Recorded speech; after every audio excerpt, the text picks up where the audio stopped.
asalaamaaleykum mbokk éleveurs yi fii ci Dakar ak ci bitim réew ñu ngi leen di nuyu toujours rek si suñu yoonu élection Adam 2022 yi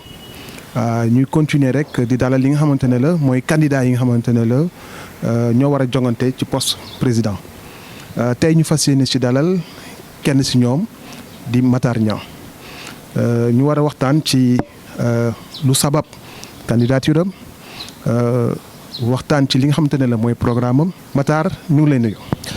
maa ngi lay ziar maa ngi nuyu téléspectateurs yi yëpp te di kontaan trop si dalal leen fii si Mermoz si bergerie Mohamed Rassoul donc di ñaanal ñëpp jàmm su ma sañoon ku nekk ma jox la loxo waaw jàpp leen ne ku nekk jox naa la loxo voilà nuyu naa ñëpp di leen bëggee ndax passion bi ñu ànd bokk muy élevage jërëjëf ñëpp maa ngi leen di ziar. Matar nit ñi bëgg nañu xam kan mooy candidat bi kan mooy Matar tey boo leen doon wax kan mooy Matar lan nga leen di wax. waaw question bu xaw a compliqué la parce que bëgguma trop di wax ci sama bopp Alioune daf ma koy imposer mais bëgguma trop di wax ci sama bopp mais Matar Niang moom benn xale bu juddoo woon usine benn tali màggee fa jaar na Thiès la defee bac après jàngi université de Saint-Louis dellu si mi ngi liggéeyee Sonatel c'est un ingénieur informaticien qui est chef de département à la Sonatel voilà ay affaire yu jaxasoo yooyu laay def foofu daal ay affaire sécurité informatique ak affaire yooyu donc maintenant si côté wàllu Adam depuis 2006 la abonné woon Adam donc depuis lors may nekk si bureau Adam di si occuper poste yu wuute def naa fi ay étiquette contrôle def naa fi ay modernisation ba atterrir si poste vice-président ci mandat législature bee passé donc ba bi muy jeex ni bureau bi di jeex maa nekkoon vice-président Adam aussi man maa piloté quand même Saladam 2018 Saladam 2020 man maa ko piloté par la force des choses et je pense que aussi gis nañ ba tàyyi aussi ci assemblée générale Adam yi ci bëri yu ma piloté en l'absence du président Aboukan que je salue ku ñu rafetlu liggéeyam la maintenant ñun moom duñu suul jëf voilà xëy na buñ demee ba ci kanam tuuti dinañ gën a expliquer li ñuy wax foofu daal. tey nga nekkoon ci Adam yàgg nga fa jaar ci poste yu bëri donc wax nga ko sànq modernisation éthique contrôle ba ci vice-présidence mais tey est-ce que mën nañ jàpp ne donc sa candidature donc au poste du président suite logique la. C'est une suite plus que logique pour plein de raisons raison bi ci njëkk mooy compétence ak expérience bu ma acquérir parce que ba may dama duggoon comme membre coopté di gravir les échelons ba egg ci vice-présidence et sama compétence ak suma expérience boobu ma wax ak suma expérience professionnelle ak suma relationnel ak sama gis-gis ci élevage ak crédibilité bu ma éleveur yi jox seen bopp boo xam ne xëy na sax sama jëmb ji matewu ko loolu yëpp su ma ko boolee c'est assez logique que je puisse venir pour tenter d'apporter ma contribution jàpp ci bu baax bàyyi fi loo xam ne lu ñuy coow lay doon quoi incha allah. donc tey bu ñu sukkandikoo ci fi nga jaar yëpp gis nañ ne tey expérience. acquérir nga benn capital d'expérience. bu bëri waaw. bu bëri. donc diggante bi nga duggee. donc ak léegi. te loolu tey est-ce que mun nañ jàpp ne avantage la donc tey ci li nga xamante ne la moom mooy sa candidature. li nga laaj dafa am solo jaar-jaar parce que kenn ñëwul pour écraser li fi nekkoon gis nga laadum bi ñuy nekk di si kër yi di si sonn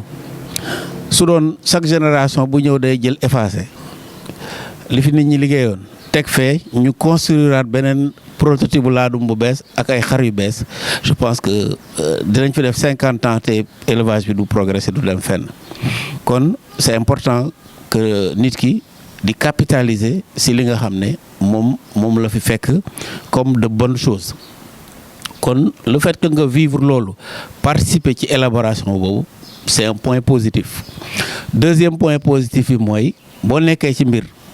gis nga luy dysfonctionner gis nga liñ ci war a jubbanti et plein de choses maintenant ku ci nekk nag da nga am rôle ci biir association xëy na pour nga mën a doxal lépp li nga xam ne moom nga prévoir a def ci association boo nekkee ci bopp bi ngay gën a libre pour pouvoir génne sa programme di doxal et cetera mais boo nekkee ci bureau toujours programme bi président bi di teg ci table bi ba nga xam ne moom la jaay ñi koy votel li ci ëpp ci li ngeen di dérouler ci loolu lay tënku moo tax liberté bi ngay soxla après pour mën a faire exploser les choses buñ la joxee mbir yi nga jiite ko ci ngay gën a am cette liberté là pour pouvoir donner ses résultats. waaw kon mun nañ jàpp si sa bi wax ne kon bi nga nekkee vice-président da nga amoon ay limites. ah oui bien sûr comme tout vice-président vice-président moom mooy adjoint au président maintenant ça ne fait pas que nga nekk benn oui c'est pas ça man je suis très libre je pense que nit yi moom mos a cohabiter ci bureau bi yëpp que mu nekk même mais je dirais pas mes concurrents mais mooy ñi may joganteel ci poste président bi cohabiter nañ man ak ñoom ci bureau bi xam nañ bu baax sama liberté d'esprit pour que ma du ma nekk benn vice-président boo xam ne damay nangu lépp li président bi di wax bëri na loo xam ne Aboukan li ma ko doon wax ci bureau bi ñi ko fekkee te nangu ko xam nañ ne li ma ko daan wax nit daaw ko ñemee wax kon le fait que j'étais vice-président ne faisait pas de moi benn oui non doon naa joxe suma xalaat doon naa opposé aussi lépp loo xam ne dafay tardeel association bi wala loo xam ne dëppoowul ak fonctionnement bu normal mais encore une fois si politique bi président moo koy def tey ji boo xoolee élection yi ñiy demander poste président ñooy proposer programme mais les autres ne proposent pas un programme waaw. mais pourquoi sa candidature pourquoi mu yéex a génn. parce que aujourd'hui tey bu élection yi demee woon. comme ni mu waroon demee. biñ ko njëkkee jàpp. ci kon heure bi yow dootoo bokk ci course bi. bien sûr mais gis nañ ne c'est par la suite. nga génne sa candidature. mais lan moo ko waral. bu ma bokkuloon ci élection yii nii dama doon bokk ci yeneen élection incha allah maintenant àdduna dafa am ay teggin comme je l'ai dit pendant plus de 10 ans dama cheminer ak président Oumar Kane cheminement boo xam ne regretté wu ma ci dara ñun ñi ñëpp di présenté wu pour laaj association bi ku ci nekk am na lu mu la jàngal ci fonctionnement mouvement associatif. parce que nekk ingénieur wala nekk leneen taxul nga ñëw mën a jiite ay mbooloo ci mouvement associatif parce que façon nit bu nekk façon fonctionnement bu nekk nga fay fekk kon du woon teggin ci man pour ma ñëw taxaw tant que président Aboukan mi ngi fi woon di présenter candidature am naan damay opposé wu ak moom ci ay élections pour plein de raisons quoi donc loolu moo tax ba bi ñuy ibbil liste bi pour la première fois c'était trop juste.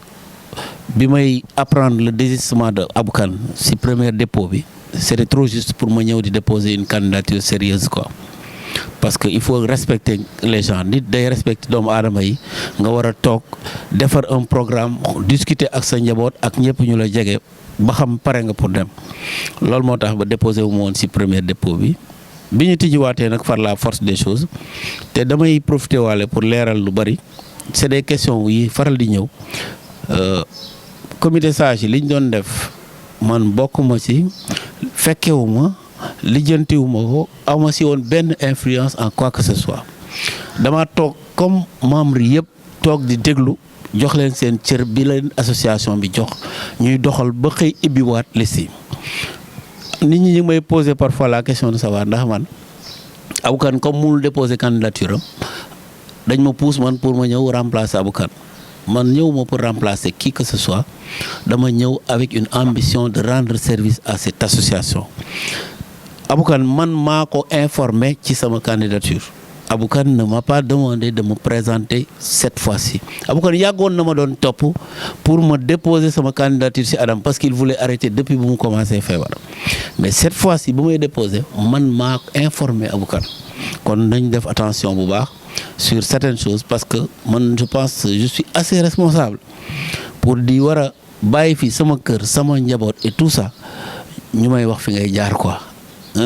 su fekkee ne man ngëm indiwuma pour ma ñëw bëgg a jël les destinées de l'Adam franchement je serais passé à côté quoi nga xam ne vraiment man xamul lu ma bëgg quoi et que vraiment je pense que xam naa lu ma bëgg je pense que nit ñi aussi xam nañ ne xam naa lu ma bëgg xam nañ li ma yéene association bi aussi parce que prouvé naa ko voilà. Allez-y. Voilà donc te li ma ko prouvé bari na j'en ai listé certains mais mënu ma ko sax dajal mais nit ñi yore nañ seen bët te yaakaar naa ne kiy fal nit du ci benn campagne wala ci ñaari guddi lay xam nit ki kan la pour di ko votel nit def na fi campagne ba taay ñëw ñu duma ko parce que nit ñi dofuñu gën a jàpp leen voilà c'est ce que je voulais apporter comme précision par rapport ak sama candidature donc yow jàpp nga ne kon candidature bi tey nit ñi bu ñu waree voter bu ñuy xool du ci tey li ñu leen di proposer wala nit ki tey présence bi mu def tey ci la ñu war a tënk pour voter ko mais lii amoon c'est-à-dire dañu war a xool ci gannaaw donc laata ñu koy. mais xam nga nit ñi jékki-jékki ñu rek dem jëli benn nit ci mbedd mi non c'est des gens yu xam ne nekkoon nañ ci association bi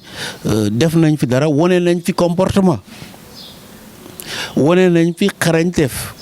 wane nañ fi leneen ku ci nekk li nga fi wane dëgg-dëgg du lu ñu fi mën a jàpp li ko effacer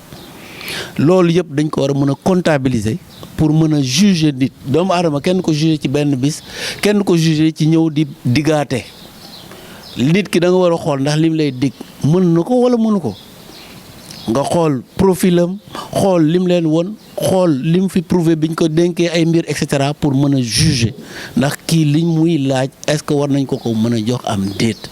programme dafay tax rek nit ki am benn contrat moral ak ñi koy fal pour ñu xam ne daf ne woon kat boo leen moo falee dinaa leen defal lii te lii tax mu xam loolu day fekk mu xam liggéey bi nit ki bu xamul fi mu jëm mënul toog di rédiger un programme boo xam ne ça tient la route kon contrat boobu nag la programme bi di firndeel pour que bu ëllëgee bu jeexalee mandat ñu ne ko sëñ bi li nga waxoon fan nga ci toll mais loolu kese taxul ñu war a juger nit pour mën ko voter ou pas. kon tey déclic bi tey mun nañ jàpp ne mu ngi jóge ci le fait que Abou Kane moom postulé wul quoi c'est-à-dire que moom après bi mu bàyyee moom moo tax nga ne yow di nga ñëw pour andi dara indi sa expertise ci Adam mun nañ ne foofu la déclic bi jógee. xam nga motivation bi. non en fait waruma moo taxoon demuma élection ak Abou Kane mais bi ma jàppee man ne war naa mun a apporter quelque chose à l'Adam yàgg na trop quoi. mais lan mooy indi déclic bi lan moo tax lan moo la poussé nga ñëw nekk candidat. non juste parce que boo yéenee dara. dafa am ay conditions yi war a présenter wu pour que nga mun ko matérialiser. tant que ces conditions-là ne sont pas réunies moi je serai pas dans les dispositions de le faire tey jii am na mbër yoo xam ne di nga wax ba sonn mais du yàgg ba nga gis leen ñu sëgg di bëre ndax dafa am lu ko waral. te àdduna lu ñu war di rafetal la parce que fii association nekkul loo xam ne vraiment dañ ko def pour di yàq diggante nekkul loo xam ne dañ ko def aussi pour nit ñi di xiiroo ŋaayoo nekkul tamit loo xam ne dañ ko war a def pour sooy jot ci poste di fàtte li nit ki defoon ci yow nit sincèrement sëriñu daara sax boo demee di ko remplacer di nga xaar ba sëriñ jóge fa quoi te Abou Kane n'était pas prêt à rester dans l'Adam éternellement. Je te dis que plusieurs fois wax na ma ko mon temps ne me le permettait pas mais bi ma xoolee man ci li ma gis comme candidat je le dis ouvertement je ne dis pas qu'ils sont pas bons mais doyuñu ma man pour jiite cette association pour plusieurs raisons yoo xam ne du ma toog fii di ko wax parce que su ma taxawoon ne doy nañ ma pour jiite association bi kon du ma présenter sama candidature te li may wax ni xam naa ñoom tamit ils se disent que man tamit doyu ma leen comme candidat maintenant charge maintenant à l'Assemblée de déterminer kan lay fal quoi. ok loolu leer na. voilà. maintenant yow lan ngay proposer ñi nga xam ne yaa ngi leen di demander ñu voter la. bëri na du jafewul mais gudd na trop pour ñu tënk ko si kii dañ ciy jël quelques points rek. les grands axes rek. mais man li ma gën a intéressé la première chose mooy Adam dafa perdre beaucoup en cohésion Adam dafa perdre beaucoup en valeur Adam dafa perdre représentativité bi mu amoon Adam tolloowul woon ak benn association moom moo doon joxoñ yoon bi nga xam ne association yi bëri ci la ñu sukkandiku pour egsi fi ñu egsi et c'est très bien kon aujourd'hui da nga jël les membres de l'ADAM presque ay 700 800 membres de l'ADAM presque ay 200 actifs wala 300 personnes ñoo ci actifs ñi ci des ils sont totalement largués de l'autre côté et puis de plus en plus damay sentir man personnellement et je pense que ressenti wu nit yu bëri la cohésion bi amoon entre les membres de l'association dafa disparaître au profit de groupuscules yi dafa bëri ay affaire u intérêt ay clivage ay yooyu te gis nga yooyu dafa amul fenn fu muy jëmale nit ñi du avancer élevage ça ne fait que réduire la puissance et la force de frappe bu élevage war a am ci activité économique bi parce que dëkk bi élevage daf ci war a peser te c'est pas situation yi mel noonu mooy tax ñun ñu peser ci élevage kon bëgg na sama première mission mooy delloo si waat nit ñi yëpp moo tax ma proposé ci biir sama programme ne dama bëgg ñu éponger dettes yi membres yi am yëpp pour que ñu commencer à partir de janvier 2022 là membres yëpp démarrer waat seen cotisation kon lu fi nit amee woon dinaa proposer assemblée pour ñu baal leen effacer yëpp pour ñu ñëpp dellu si waat ñu jël toutes les forces vives de l'association pour redémarrer sur de bonnes bases. beneen aspect bi nga xam ne gis naa ko mooy ci biir fonctionnement nit ñi dañuy bu ñu toog di gént yaakaar ne association bi bureau moo koy doxal tout seul bureau bi président bi dafay ñëw indi benn programme ñu ne programme baa ngi nii commission yi yéen bu ci nekk programme bi lan moo ci war a nekk sa yitte lan nga ci war a def comme réalisation nga ne lii laa war a def commission scientifique ne lii finance ne lii keneen ne lii et cetera ku ci nekk wax loolu nga war a gàddu yow nan nga ko war a defee mais ci biir nan nga ko war a defee boobu dama bëgg ñu gën a impliquer nit yi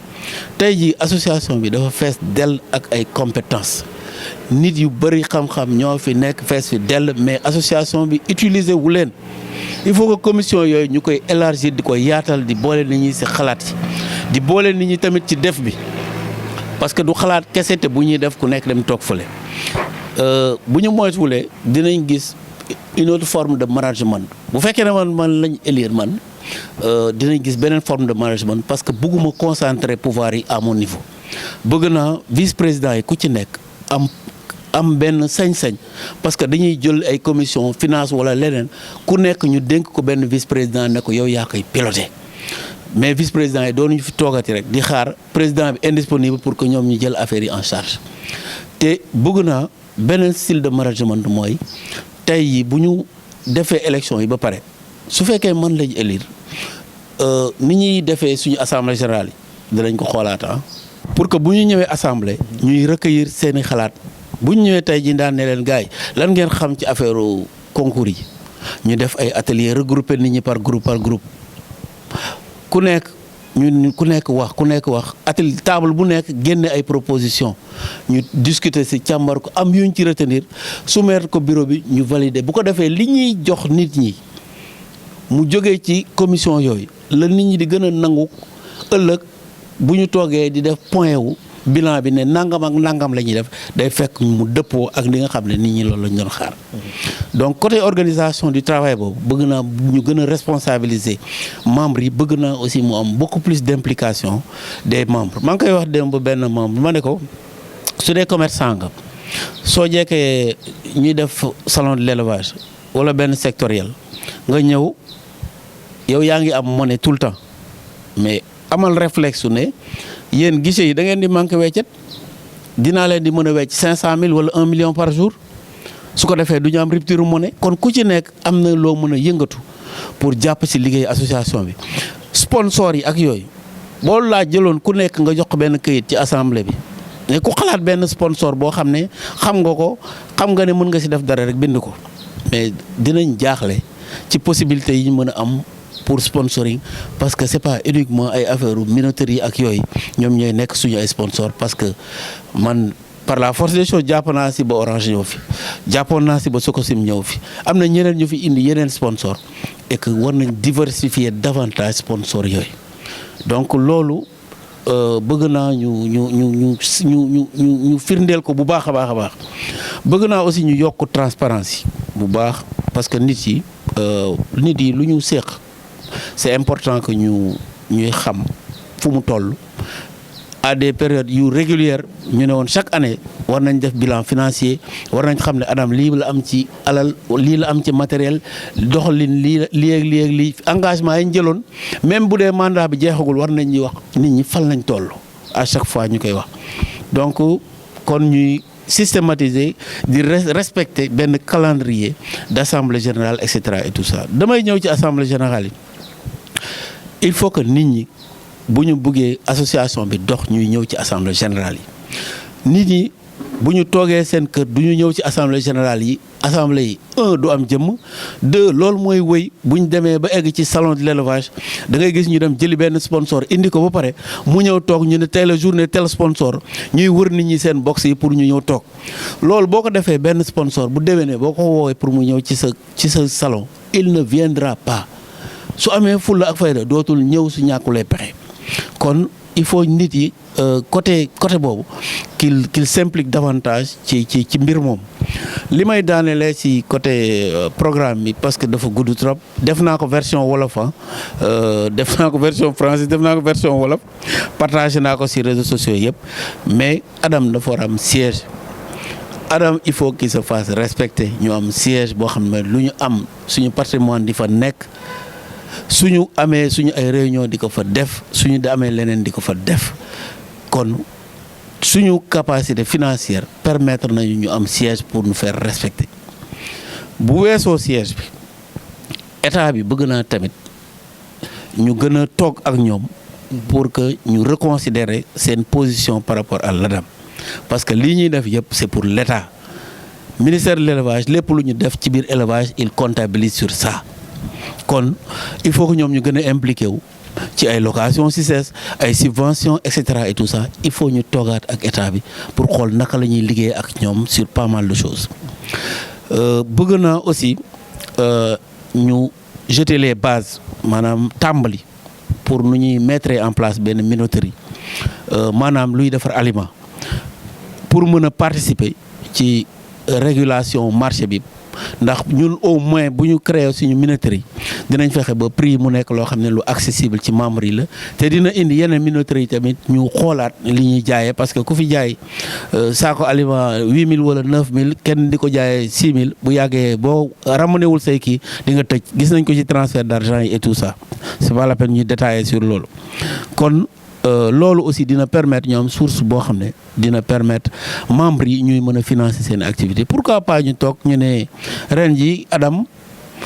tout ce qui est ça engagé wu na pour que tabaski bi ñu def benn opération tabaski bu indi 100 000 moutons pourquoi mun nañ ko mais ñun on est 1000 membres si on est 1000 membres chacun bu génnee 2 millions ça fait quoi ça fait 2 milliards hein ñun on a une capacité financière boo xam ne lañ ko war a xam di ko exploiter di ko utiliser à bon escient je pense que li may daanelee ci côté programme bi mooy bëgg naa proposer à ce que ñu xoolaat durée mandat wu 3 ans sur une association comme ça dafa tuuti on a vu que mandat yi fi jaar yëpp amu ci benn bu fi def 3 ans on est obligé de prolonger des trucs et cetera kon nañu def durée mandat yoo xam ne yu normal la de 4 à 5 ans ce sera à l'Assemblée de regarder mais pas ñu dépasser 2 mandats te ku fi taxawati naan da ngay changer 2 mandats yi naan da nga ko yóbbu 3 ou pas da nga jaaraat ci assemblée bi ñu def vote à bulletin secret du nekk ay vote à main levée wala quoi que ce soit waaw loolu laa bëggoon tënk daal maanaam ci programme bi y a plus que ça mais mi ngi ci réseaux sociaux yi tasaaroo na voilà. fi nga daanelee man foofu lay dugaate mu jëm ci respecter li nga xamante ne la mooy les statuts parce que tey yaa ngi koy wax proposé nga à ce que ñu yokk mandat bi. pour que temps bi nga xamante ne la. ñi ñu fal. war nañ ko mën a am. pour déployer li nga xamante ne la. te dama ko dund quoi voilà. donc am na solo. donc te loolu soo ko bëggee def aussi tamit foog nga laal. li nga xamante ne la moom mooy les statuts. effectivement donc voilà beneen bi tam mooy. limitation de mandat yi. donc wax nga ko aussi. donc man sama question mooy tey est-ce que loolu. du war a jiitu. lépp c'est-à-dire que. jéem a def lépp ba nga xamante ne la. dañuy am. une constitution entre guillemets. donc quand je dis constitution. moom même suñu statut quoi. mu nekk loo xamante ne la. des standards de fonctionnement. standard de fonctionnement mu nekk lu dëgër këj. si parce que sunu loolu. parce que par le passé on a eu des problèmes yoo xamante ne la tey. moo ñu dugal peut-être fii ñu dugg nii. si donc question bi mooy est-ce que du loolu mooy li war a jiitu d'abord avant ñuy dem ci leneen parce que. en fait boo koy xool. en termes de gestion de projet dafay am ay tâches parallèles ak ay tâches yoo xam ne yeneen ñoo leen di conditionné maanaam balaa nga koy def il faut nangam ñu def ko ba noppi munoo peinture kër te raaxoo ko pour donner un exemple donc munoo jël say xar sànni leen foofu defaroo mbaar bi tëjuloo ko sécuriser woo fi ñuy nekk et cetera mais am na ci ay actions yoo xam ne mën nañ leen paralyser en même temps parce que mënuñu ñëw. jël leen mandat bi aussi focaliser wu trop sur la partie texte te loolu li tax muy mën a paralyser wu mooy commission yi ak secrétariat général bi et tout ça am nañ ci liggéey boo xam ne ñoom ñoo koy war a defal seen bopp yeneen commission yi nekk ci leneen ñeneen nekk ci leneen loolu mooy tax ñu mën ko paralléliser mais c'est fondamental c'est important texte yi dañ ko war a réviser valider loo ko assemblée bi bind ko signer ko def ko foo xam ne loolu fàtte naa ko rappeler mi ngi ci sama programme il faut que membre adam yi di mën a fekk information yi ñuy soxla yëpp ñu koy fekk quelque part ñu xam ne texte bi règlement intérieur bi moo nekk en vigueur lii moo nekk en vigueur lii mooy règlement concours bi lii mooy bilan financier et cetera ñu mën ko fekk gars yi di ko gis ñi nekk diaspora di ko gis ñëpp di ko gis quoi. même sur ce volet même sur ce volet. dama ci naroon ñëw mais déjà dugg nga ci. muy le volet communication. c'est-à-dire que Adam a trop souffert. ci wàllu woowu. donc déficit de communication bi. bu fekkee ne doo communiquer correctement li ngay liggéey kenn du ko xam li ngay liggéey aussi kenn du xam valeur bi déjà par rapport au bureau du nekk loo xam ne lu neex waaye wax quoi communication bureau dafay am ñu koy gérer. même gouvernement dafay am porte-parole gouvernement président du moom mooy dem di wax pourtant moo jiite réew mi kon bureau war na am un chargé de communication lépp lu ñuy wax moom moo koy wax ci turu bureau bi et que il faut mu am une solidarité de groupe bureau su amul solidarité de groupe lu ñu nekk di ko discuter bu ñu xëyee fekk ko ci mbedd mi wala ku nekk ci bureau bi di bëgg a wane ne man ci laa bokk xam naa ci dara ba ngay génn ci réseaux sociaux yi wala nga dem toog di waxtaan ak nit di ko xamal loo xam ne am na koo xam ne féetale nañ ko donc il faut ñuy revenir aux fondamentaux am une solidarité de bureau pour que nit ñi di bañ a jël information yi di ko banaliser n'importe comment bu weesoo loolu dina am une communication boo xam ne c'est envers la société dina am une communication vers les institutions et cetera mais am na une commission communication et autres boo xam ne dinañ réfléchir ci loolu te dinañ recueilliraale membres yi nekk ci assemblée bi nga xam ne am nañ xam-xam bu baax xarañ nañ ci loolu pour que ñu définirandoo ensemble benn stratégie de communication boo xam dina convenir à tout le monde encore une fois man du ma fi teg dara di ko def à la place des autres dama bëgg di impliquer nit ñi ci lépp loo xam ne war nañ ko fi def ci association bi mu nekk ci communication mu nekk ci organisation événement yi ak ci lu mu ci mënti nekk quoi. voilà le déploiement bi tey yow ci lan nga ko ci ñaata temps nga ko en fait nga ko teg. c'est-à-dire que li nga bëgg yëpp def ko. tey buñ la faloon tey. ci ñaata temps nga ko bëgg a def. xam nga Alioune en fait dafa am benn programme bu ma proposé mais programme bi je veux dire amagul déclinaison. moom lay wax sànq ne commission yi yëpp dinañ liggéey ak membres yi pour décliner programme boobu compléter ko parce que am na remontée éleveurs yu bëri yoo xam ne am naa ko ci échange yi may am ak ñoom ci période campagne bi ak ay mag ñu baax ñoo xam ne borom xam-xam lañ ñoo xam ne proposé nañ yu bëri parce que am na comité consultatif bu ma proposé boo xam ne dafay regrouper borom xam-xam yu bëri yoo xam ne mënuñu bokk forcément dans les bureaux et tout ça nga xam ne dañuy indi ay xalaat ci stratégie fonctionnement wu Adam bi mën di jàpp tamit ci yenn projet yi mën a participer ci yenn lobbying yi ak mën a tijji yenn buntu yi donc ñooñu di indi day ñëw enrichiraat programme bi en plus de ateliers yi nga xam ne dañ koy def ak membres yi pour mën a définir très rapidement au bout de 2-3 mois maximum benn contenu boo xam ne dañ koy phaser daal ne lii ci app bi lañ koy def lii ci app bi lañ koy def lii ci app bi lañ koy def su ko defee sur cette base là calendrier boobu ci la ñuy piloter après di mën di ñëw di rendre compte waa association bi saa yu app yooyu jotee su amee tamit ay jafe-jafe ñu mën leen ci rendre compte su aajo déplacer ko tuuti ñu comme am nañ ci difficulté fii kat dañ leen di ñaan ñu puusaat ko tuuti ndax am nañ ci gàllankoor ci lii ak lii ak lii donc ñuy piloter sur cette base là mais ça va être un peu difficile de dire lu ci nekk ci li ma identifié nii kañ lañ koy def mais c'est pas des rêves quoi li ma propose programme amul benn rêve bu ci nekk du ay rêve lu mën a nekk la parce que yi ci gën a jaaxal nit yi yenn nit yi sax laay wax mooy ay projet wu siège mooy ay projet wu habitat mooy ay minoterie projet wu siège mi ngi dépendre juste ci bonne volonté wu membre Adam yi mi ngi dépendre tamit ci suñu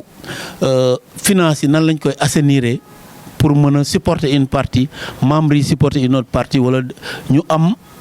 des possibilités côté État etc. pour mën a mettre en place un siège très rapidement pour l'Adam. C'est pas un rêve, je dirais pas que ça se fera cette année, mais ça m'étonnerait que mu génn année prochaine te amuñu ci benn matérialisation bu claire. Bu ma jëlee tey jii lu mu tuddati ay affaire minoterie c'est pas facile mais am na déjà ay membres Adam yoo xam ne réfléchir nañ ci ba sori ci man am na ñoo xam ne bi ñu gisee programme ils m'ont dit que travailler nañ ci ba sori ci kon lépp loo xam ne nit ñi jot nañ ci réfléchir ci loolu dinañ ko indiwaale ndax waaxu wi gën a gaaw mais tey jii pour financer une minoterie Adam financièrement membres yi mën nañ ci contribuer de façon significative ba pare ñu wut ay partenaires et cetera et tout ça c'est pas des trucs utopiques tooguñu fii rek di vendre des éléphants blancs et tout ça mais bëgg naa bu ñu toogee jox nit yi engagement ak ay app ñu fexe ba di ko respecter incha allah. Voilà. Parce que ci biir projet daf ci am projet yoo xam ne dafay nécessiter des montages financiers yoo xamante ne la. peut-être que pour am ko. dafay xaw a jafe. dans un avenir immédiat. Bon maintenant dina am yoo xamante ne nag ci projet yi. ça dépend de ce que tu appelles avenir immédiat. Bon quand je dis bon je te donne par exemple benn kii de sur 1 an par exemple ou bien sur 6 mois. Par contre am na yoo xamante ne la projet yoo xamante ne la. forcément si mën nga ko def. y aura du court terme moyen terme long terme. Voilà c'est ça. waaw loolu waaw dina moom laa la doon expliquer dafay am court moyen ak long terme mais lu ci nekk bu ñu toogee bureau bi ba toog waxtaan ci ba dajale remonté wu membres yi remonté comité consultatif yi et tout ça dinañ am benn programme très bien ficelé boo xam ne bu ñu toogee ñun bureau bi nag ñu ne lii naka lañ ko mën a dérouler ñu définir benn chronogramme wax nit ñi lii nii lañ ko jàpp def mun a ñëw présenter ko assemblée ñu def pilotage liggéeyu bureau bi ci base boobu mais waruñu toog rek di piloter nii wala ñu yaakaar ne suñu àdduna saladam la quoi il faut qu'on dépasse ces choses là association bi li muy prouver ci ay salon de l'élevage ak yooyu dépassé na ko quoi donc il faut que qu'on pense à autre chose ak nu ñu internationaliser laadum bi nuñ koy vulgariser tey jii man bi mu demee Maroc rencontré naa les autorités marocaines et tout ça yi toppatoo élevage j'ai été surpris ci avancées yi ñu am kon te ñoom dañuy def ay salons et tout ça pourquoi ñun du ñu dem di exposer foofu pourquoi ñoom duñu ñëw fi di exposer je pense am na lu ci président Aboukan initié woon ba ñoom ñu ñëwoon ci Saladam 2020 mais jotuñu woon indi seen bët yi pour exposer leen donc il faut ñu internationaliser les choses ñu changer un peu le fonctionnement de l'ADAM ak ay objectifs am génn tuuti ci yenn affaires yi quoi parce que organiser ay foire moom on a vu que presque ñëpp mën nañ ko léegi donc il faut que ñun ñuy joxe indiquer la voie à suivre ñun ñoo war di nekk les précurseurs sur pas mal de choses kon nañu wane yoon bi waat quoi comme niñ ko daan wane quoi. que formation éleveurs yi il faut que ñu insister ci formation éleveurs yi yemul ci juste côté santé animale bi mais génétique ci boppam dañ kaa war a xam. man assisté naa fi benn panel bi ñu defee woon panel Adam bi ñu defoon Grand Théâtre maa ngi toog Aboukan ñuy waxtaan nii après le gars di benn gars bu jóge woon ISRA damay fàtte tur bi mais li mu doon expliquer mais c'est extraordinaire quoi après ba ma jékki-jékki ma ne Aboukan mais man dama doon def lii mais xaw moon ne am na base scientifique kon lu ñu war a mën a jàngal nit la pour que muy gën a améliorer li muy def c'est pas pour rien européens yi jékki-jékki di créer ay races et cetera mais parce que génétique dañ leen koy jàngal ñu xam nan la ñuy xoolee ay phénotype et cetera loolu formation boobu ay ISRA ay vétérinaires yi et d'autres partenaires étrangers ou autres war nañu ko mën a defal éleveurs yi et wax naa ne genre forum yooyu bu ñu koy def bëgg naa sax ñu koy defee ci département yi bu mu nekk ci ay hôtel il faut ñu ci profiter pour ci dem ci zones yi ni ñuy defee ay sectoriel dans les zones ñu déplacer wu vers les zones di ko fa def nga xam ne ñi dul membre ñi dul woon def sax élevage laadum dinañ mën a ñëw dégluwaale xamaale ci mu gën a étoffer le cercle des éleveurs loolu je pense que c'est quelque chose qui aura une place importante ci sama kii aussi ñu jàngal nit ñi nu ñuy dundalee parce que aussi xar yi ay ruminants lañ dañu war di lekk des céréales war nañoo lekk tamit ay ngooñ wala ay ngooñ mënuñu ci compter pour développer suñu élevage ay nag mënoo leen teg di leen dundale ay ngooñ c'est pas possible te élevage ça va au-delà de laadum parce que suñu biir am na ñuy yar ginaar am na ñuy yar leneen et cetera kon je pense que diversification boobu accompagnement boobu ci état bi la war a njëkk a commencer mais il faudra que ñun aussi il faudra que qu'on pense à faire de l'agrobusiness gis nga éleveurs yi il faut ñuy dem vers l'agrobusiness élevage ak agriculture ñoo ànd parce que tey jii boo yoree minoterie su fekkee ne les éléments de base muy céréales yi amoo fenn foo koy bayee di ko jëndi comme minoterie yi ni ñuy def actuellement tu vas subir la loi du marché après ça va être très difficile pour ñu baisser seen prix parce que ils ne vont plus s'en sortir kon côté agrobusiness bi am na bari na éleveurs yoo xam ne ñi ngi ci déjà il faut que ñun ñuy tendre de plus en plus vers ça et quand je parle de minoterie c'est juste un exemple mais projet yi je pense que y en a quoi y en a après on va sélectionner avec tout le monde si on est élu pour que ñu xool yan ñoo ci gën a intéressé membres yi ñu xool luñ koy dérouler quoi voilà. mais tout à l'heure yaa ngi wax ci bu nga duggee ci wàllu génétique yaa ngi ciy wax lu am solo. dafa am base bu yàlla di jox sax doomu aadama bi mais li ci des yàlla mayewu ko da ngay liggéey pour mu jox la ko mu nekk wulliw yi mu nekk ñeneen nitu yàlla yi balaa ñu siy jot dafa am suñu borom di jaar ak ñoom ci ay nattu ak lu bari. yaa ngi may dégg kon aujourd'hui bu ñu yaakaaree ne élevage ay gént la wala ay làmbaatu la élevage du làmbaatu. L'élevage c'est une science pourquoi ñuy toog ñu ne la Montbéliard nii lay mel nopp bi nii lay mel kii bi nii lay mel ñu ne la Holstein nii lay mel ñu jël ñu ne la les Texel nii lay mel pourquoi aujourd'hui laadum ñu am problème ne nii la war a mel parce que dafa am loo xam ne connaissance boo xam ne ñun xaw nañ ko luppe te loolu tant que demuñu vers la connaissance de ces choses-là on aura beaucoup de mal pour naan dañuy fixer comment ça s'appelle les caractères d'un laadum wala ñu bëgg ko xawma labelliser et cetera ça va être très difficile. parcours aujourd'hui bi ma ñëwee am na ay professeurs comme ñoom grand Mamadou Sall bu Yoff ñoom Younous Ba ñoom docteur Ndour ñooñu c'est mes professeurs li ma teel a comprendre mooy femelle c'est déterminant pour un élevage te femelle bu ma koy choisir man du ma ñëw rek daal di ne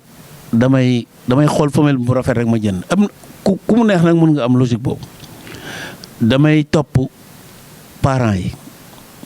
di xool parents yi ñoom li ñuy jur est-ce que moom benn lañ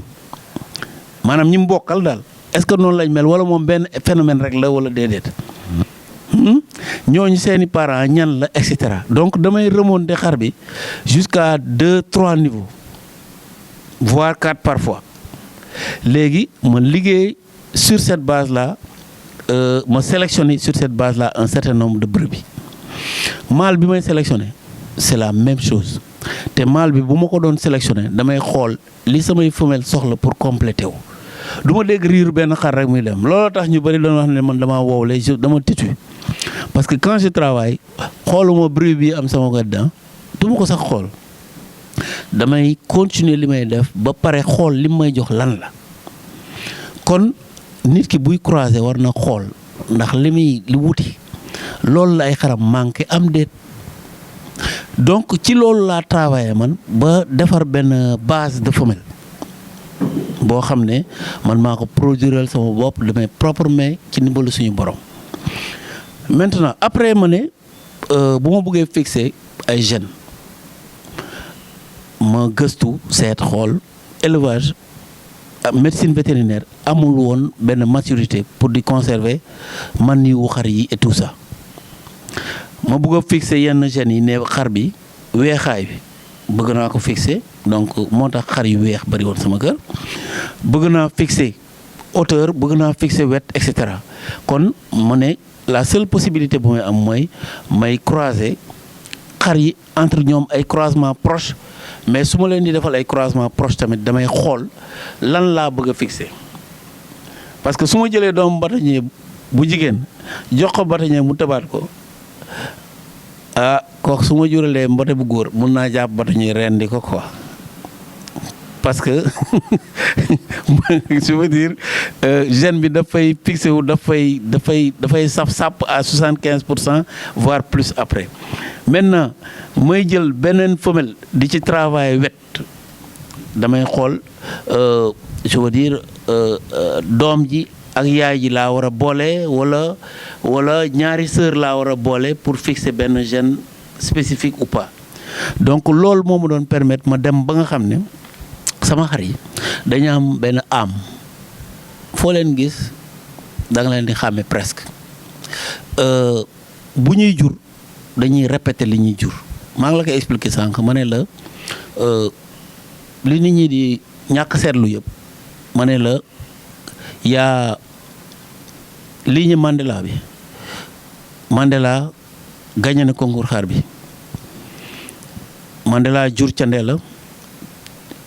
mu weexate mu candee la jur Albouri ak Gandhi ak Nefertiti ñoom ñëpp dañoo weex Albouri ñëw yéeg podium concours xar bi ñu continuer dem sëtu Gandhi grossiste doomu Gandhi grossiste autant pour moi moom moo meññaat Valda bi nga xam ne moom moo jur Renaissance bi jur Aldibo beneen doomu Gandhi bu ma jëloon croisé Gandhi ak Nefertiti nga xam ne ñaari doomu candeela laa croisé woon ma jox ko Sidaat Diop mu jël ko teg ci Grand Rane mu jur mbaari bi jur tey ji Chifa kon muy 4e xar buy génn ci lignée boobu en tant que champion kon lignée ay jeunes yu wóor pour mu gaaw a deñ ci progéniture du yomb quoi parce que xar du. Ça a pris combien de temps? ci brebis depuis 2005 laa commencé di travailler loolu ba presque ay 2010 presque jëlal na ma 4 à 5 ans pour ma asseoir sama base élevage ba pare nag commencé di def ces croisements proches là pour mën a garder yenn gènes yi. Depuis combien de temps nga dugg ci élevage laa dugg. waaw daanaka ay 2004 yooyu laa jënd 2004 2005 daanaka ci laa tàmbali élevage mais bon voilà j'ai été bien encadré parce que nit ki aussi li may wax toujours ki la jiitu ci néeg bu lëndëm bi moo lay wax fi ngay toog nu la moytul fii am lii boo fi jaar da ngay daanu fii boo fi toogee amul lal amul chaise et cetera kon ki la ci jiitu ci néeg bi avant muy lëndëm moo la ko mën a wax il faut que les gens fassent attention di choisir comment est-ce qu'ils font choisir leur conseiller il faut qu'ils fassent attention nit koo xam ne tu n'as rien prouvé dans l'élevage góorgóorlul nga prouver quelque chose dans l'élevage plutôt que nga bëgg a taxaw bëgg a positionner wu en maître quoi parce que kenn du xëy rek nekk maître ah kon nit ki dafa war a prouver le fait de produire un seul champion ne suffit pas pour faire de quelqu'un un maître ah waaw maintenant nag liggéey dong moo koy maye ce n'est le monopole de personne ku fi liggéey teg ko ci yoon suñu borom da lay ubbil xéewal yi waaw léeg-léeg nag yàlla moom mooy fekk fu dara nekkul nag mu daal di fa ne cupp benn champion boo xam ne day xar élevage bi loolu moom sañ-sañ suñu borom la kenn du ko commentaire. Makhtar Niang candidat au poste de président pour Adam Makhtar Niang wax nga ñu sànq li nga bëgg a proposer li nga xamante ne la mooy les membres de l'Adam ñi nga xamante ne yaa ngi laaj seen voix yow lan ngay xaar ci ñi nga xamante ne la yow yaa ngi laaj seen voix. bon man discernement rek laa leen sant xam nañ ku nekk ñun ñi ñëpp di demander la voix des électeurs ku nekk xam nañ la xam nañ li nga def xam nañ fi nga jaar xam nañ sa profil ku ci nekk kon je veux dire amul lu fi ump nit ñi amu fi de maintenant nañ teg de côté relation yi bu mu tax ngay votel nit koo xam ne xam nga ne fi muy jëmale association bi du foofu au début dañ daan voter à main levée di yëkkati loxo ñuy compter dem nañ bay def vote à bulletin à truc secret ñuy dem ci mbañ gàcce ku dugg ci mbañ gàcce bi na nga xool li amal njëriñ association bi nga def ko sa aqulaay taala parce que loolu moom mooy li am njëriñ mais bu ñuy confondre les relations et le professionnel quoi nañ def attention bu baax ci loolu vraiment li may wax ça s'applique à moi ça s'applique à tout le monde nañu seet li jëmale Adam kanam et puis que nit yi nañu dal ku ñu gañe nga xam ne gañe nañ la wala ku doon yootu jotuloo dem retrouver wu ci assemblée bi di sànni ay xeer ak ay trac nit yi bu ñuy critiquer nañuy critiquer di indaale ay solution ku faluwul tamit sa ay solution boo ko proposé nit ñi dégg xam ne lii lu jaadul dañ koy jël dugal ko ci nit ñi di liggéey kon nañu positif lu mu mënti doon Adam mooy gagné kenn gagné wu fii parce que man mi élevage wax nañ ko léegi defal na ma lu ne élevage defal na ma lu nekk bari na lu nekk fii sama kër xar yee ko financé yàlla dimbali na ma ba ma am suma liggéey di ci tedd te dépendre ma ci kenn maa ngi sant yàlla kon wut ci dara Adam indi ma fi de liggéeyal élevage moo ma fi indi pas autre chose sax voilà loolu laa bëggoon leeral. Makhtar Niang sunu élevage TV mi ngi lay gërëm di la sant di la wax bonne chance. merci bonne chance à l'Adam pour qu'on fasse un choix boo xam ne buñ ci jógee élevage dina jëm kanam Adam dina gën a jëm kanam su dee du man la yàlla na yàlla tànn ki gën ci Adam mu jàll bu dimanche mu jiite ñëpp topp ci lépp dox incha allah. jërëjëf Makhtar merci beaucoup. merci Alioune. c'est compliqué.